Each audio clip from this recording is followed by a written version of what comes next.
So you might be asking yourself, what the heck is this Amazon AWD that I keep hearing all about? Well, AWD stands for Amazon Warehousing and Distribution, and it is essentially Amazon's 3PL, their answer to 3PLs. So if you're familiar with a 3PL, third-party logistics provider, typically where people are storing their products in a warehouse, and then from their 3PL, they will send it into Amazon FBA. So AWD is at its core nothing more than a 3PL run by Amazon. But of course, in typical Amazon fashion, they have some nice benefits they use to try to push you to use their 3PL. So one of those key benefits is that you do not have to pay the inbound placement fee. So if you're familiar with shipping into FBA, Amazon this year, 2024, introduced the inbound placement fee. So if you don't want to break up your shipment into 4 or more shipments and break up your SKUs and everything like that as well to go along with that, you have to pay this super high inbound placement fee, which really hurts the profit of your product. And so what Amazon has done to try to force you into using Amazon AWD or push you into using it is if you send to Amazon's AWD, that inbound placement fee gets eliminated. So what Amazon is encouraging us to do or trying to get us to do is to send our inventory into AWD, everything all in bulk, all at once, probably store something like 45 to 90 days worth of stock in AWD, and then keep around 30 to 45 days of stock in FBA. And one of the cool things with AWD is that it will drip feed from AWD into FBA for you. And you can do that automatically. You don't even have to do it manually, pushing things over, although you should watch it manually, especially in the beginning as the algorithm is learning your product and making sure FBA stays in stock. Or also if you're going to have a big sale or something like that, you're going to want to manually push product over from AWD to FBA. But once that is all set up and good to go, normally Amazon is just going to be grabbing case packs from AWD, and that's an important thing. They only accept case packs at AWD. They do not accept mixed boxes. It has to be everything in case pack box. They'll grab case packs as you need them and ship them to the individual fulfillment centers for a fulfillment fee that is paid per case.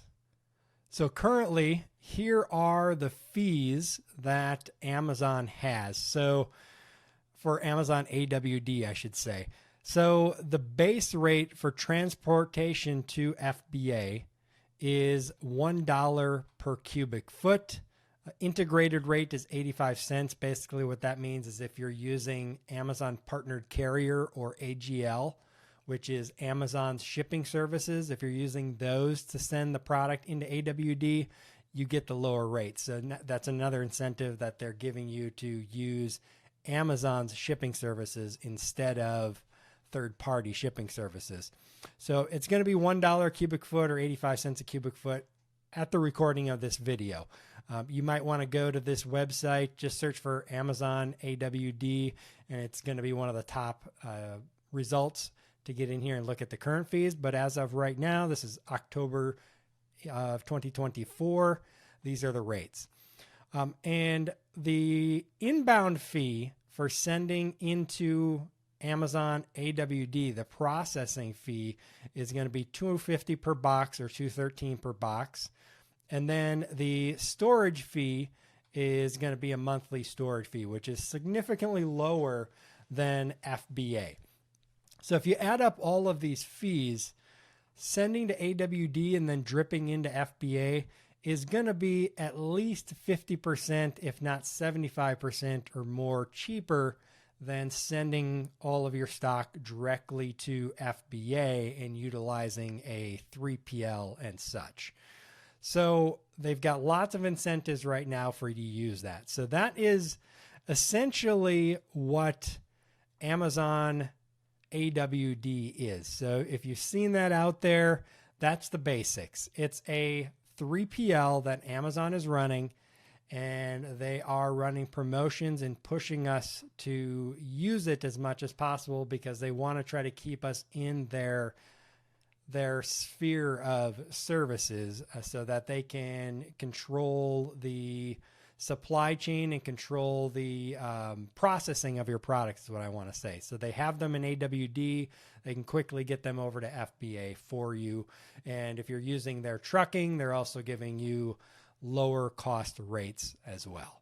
And one other thing to note as well, since you are paying these processing fees and then the transportation fees, AWD is ideal for products that have a lot of units inside of one case pack. The more units you can have inside of one case pack, then the lower these fees are going to be per product. So that may be something to think about with your case packs. If you currently have your case packs in 12 units, and you could easily increase it to 24 or 36 or 48 and stay under that 25-inch maximum side of the box and less than 50 pounds. That's something to think about, because then you're going to be decreasing your cost per unit going into Amazon. And also thinking about your case packs, building it so that you can fit the maximum amount of units on a single pallet as well, to decrease your inbound shipping costs to get it into Amazon. But that's getting a little bit more in depth into logistics and such. In this video, I just wanted to touch on what exactly is Amazon AWD. So hopefully that helps, gives you a little bit better idea on what Amazon AWD is. We'll put some other videos on the screen here that you can check out. So if you have any other questions related to AWD, check out these other videos. Make sure you subscribe to our channel as well. And head on over to AmazonStoragePros.com and get your free storage cost audit so we can tell you exactly where you're paying too much money when it comes to your logistics, and how you can save money on your logistics and how we can help you do that as well. So with that, this is Todd Welch signing off. Happy selling, everybody.